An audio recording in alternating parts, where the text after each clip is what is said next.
Hey, how's it going, guys? Thank you for joining me on this week's episode of The Real Deal. So, this week we're talking about the current inventory that we have. Yes, there is a such thing in the real estate world when it comes to houses that are on the market. So the numbers are pretty staggering.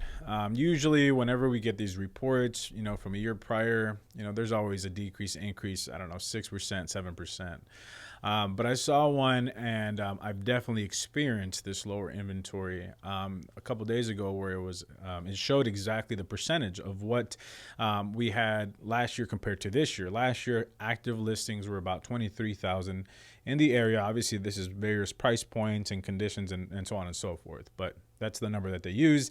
This year, it's 16,000. So it's a 40% decrease in inventory. So what does that mean for sellers, of course, and what does it mean for you potential buyers? So first and foremost, of course, for sellers, this means that you're going to get absolute top dollar for your houses right now. Houses that are coming on the market, anything under 280,000 sells very quick. If the house is in great condition, of course, you're going to have a lot more offers to go with it, and if it's priced right. Now, obviously, that's the main thing. Your house still has to be priced right with what it will actually go for. Even though the seller market is hot right now, that doesn't mean that you can overprice your house $20,000 and somebody's going to pay that overage. You still want to make sure that you price your house right. But what I'm seeing in these offers, and what I'm having to do as a buyer's agent when I'm helping buyers, is be more creative with the offers that we're making to try to get our offers accepted. So as a buyer, if you're listening to this is things that I've done and strategies that I've used to try to get my clients' offers accepted. And as a seller, these are the type of offers that you can expect from agents, out there.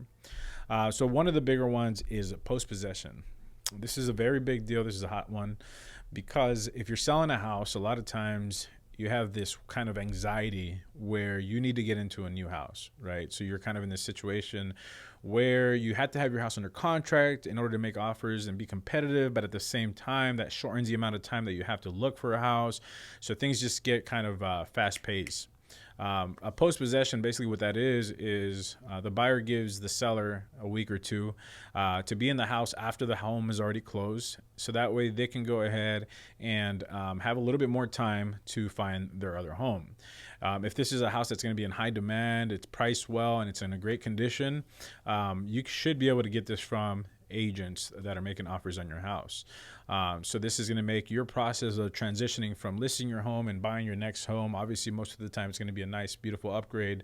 It's going to make that transition a little bit easier for you. So that way it's not, super fast paced. You can get an offer where you're saying, hey, yes, I'll go ahead and sell you my house, but give me an extra week or two from the moment it closes. So that way I have enough time to go from one house to the other. I'm not having to rent a place for, short term or any kind of Airbnb.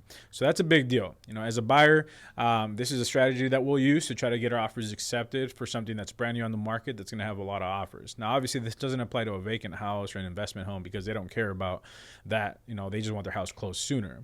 In that case, if you are somebody that has an investment home, then we can always do shorter close of escrows. We can knock out 2 weeks, 3 weeks. That's not an issue. That's something that happens all the time nowadays.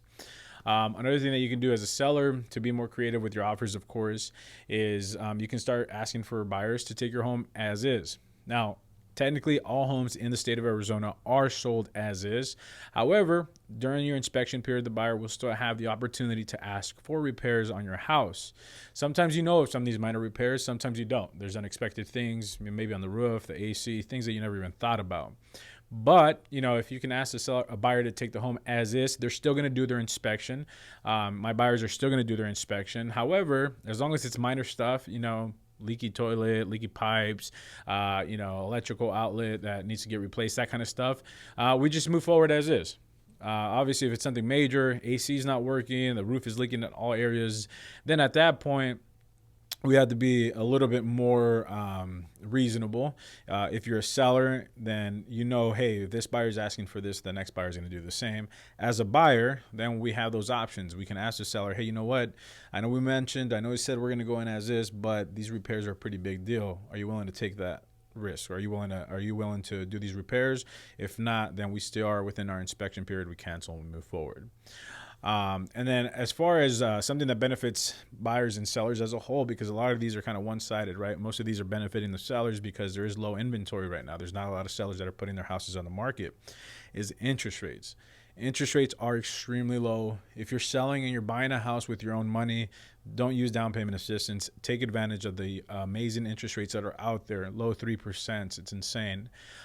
So just make sure, when you're selling your house, it's easy to try to get and double up and get some down payment assistance. But if you have the money for your down payment, take advantage of the low interest rates because those aren't going to be like this for long. So if you're in the process of upgrading a house, I've talked to a couple clients where they financed their mortgage 2 years ago and they purchased a house for about $160K.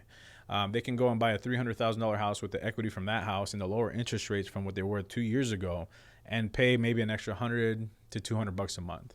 So now we're talking about people potentially doubling their original purchase price from 2 years ago and only increasing their monthly payment about $200 a month. But obviously they're getting a much nicer, newer house in a better location that they're looking to buy in. So that's one of the biggest benefits, of course, as a seller. If you do list your house on the market, you're going to be able to take advantage of some rock bottom rates right now. And as a buyer, of course, rates are just slow. If we compare, a lot of people get hung up on the purchase price of the house, right? They compare what it was last year to what it is this year. I could promise you that a house last year or even possibly 2 years ago, we can go to that extreme. With the way that rates are right now, your monthly payment ends up being about the same. So stop kicking yourself about not buying 2 years ago or a year ago because at that time rates would have been higher. At the end of the day, your monthly payment, that's what matters, your affordability, what you feel comfortable with.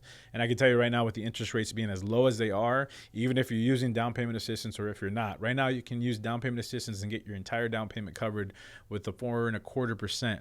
That's insane. 4.25% is an extremely low interest rate for down payment assistance. And if you have your own down payment as a first-time buyer, you can get rates as low as 3%. So it's all dependent on your credit as well, obviously. But there's just a lot of good things that come with these low interest rates. And as far as the low inventory that's happening right now, eventually some sellers will start putting their houses on the market once we get closer into the summer months when people are trying to sell and buy before the new school year.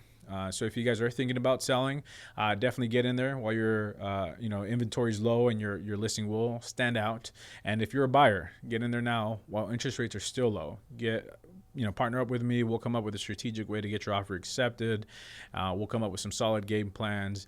I've been able to win some amazing houses for some of my clients. Not always. I can't guarantee I'm batting 100 or 1,000.